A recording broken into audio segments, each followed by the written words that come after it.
طيب بصوا يا جماعه، انا هتكلم معاكم في موضوع مهم جدا، والله العظيم مهم جدا. لو لقيته مش مهم يا عم في الاخر ما تتابعنيش. تمام. صلى على الحبيب قلبك يطيب عليه افضل الصلاه والسلام. مش عارف ازاي الاعلام الرياضي المصري ما بيطرحش حاجه زي كده، وازاي الاتحاد المصري لكره القدم ما بيتكلمش في حاجه زي كده. بصوا يا جماعه، انا قاعد بتفرج في امان الله على الدوري الانجليزي، وبيجي بعد مباراه ارسنال الاستوديو التحليلي الاعلام المحترم محمد سعدون الكواري بيتكلم في المنافسه الشرسه على مقاعد الشامبيونز ليج في الدوري الانجليزي، لان خلاص تقريبا بنسبه 100% الدوري ليفربول، والثلاث فرق اللي هيهبطوا تقريبا هبطوا خلاص. تمام. فالراجل بيتكلم على المنافسه الشرسه ما بين تشيلسي ومانشستر سيتي ونوتنجهام فورست، الفرق اللي هي هتتاهل لدوري الابطال الموسم القادم.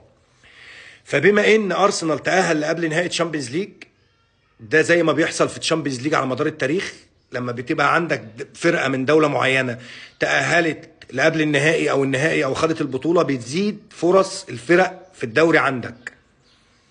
طب انا مسيطر تقريبا على بطوله افريقيا بكل الارقام، اخر 5 سنين 5 نهائيات 4 بطولات النادي الاهلي. السنه دي عند الاهلي وبيراميدز بنسبه كبيره ان شاء الله هيلعبوا النهائي، وان شاء الله ال 13 في الجزيره. اكتر الفرق حصولا تاريخيا على البطوله الاهلي 12، الزمالك 5.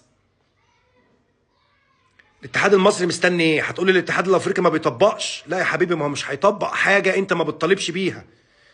الاتحاد الافريقي عمره ما هيدي لك حق انت ما بتطالبش بيه.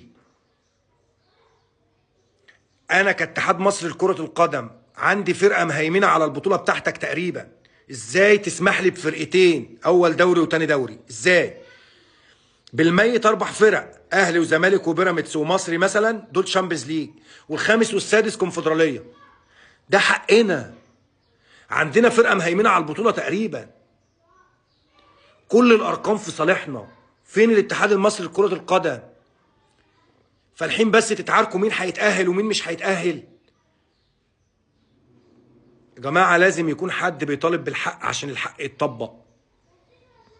احنا انا مش عايز اقول لك خد الدوري المصري كله بسبب اللي الاهلي بيعمله في افريقيا، لا، بس حق ان يتاهل من عندي 4 اقل حاجه دوري ابطال و2 كونفدراليه، عشان انا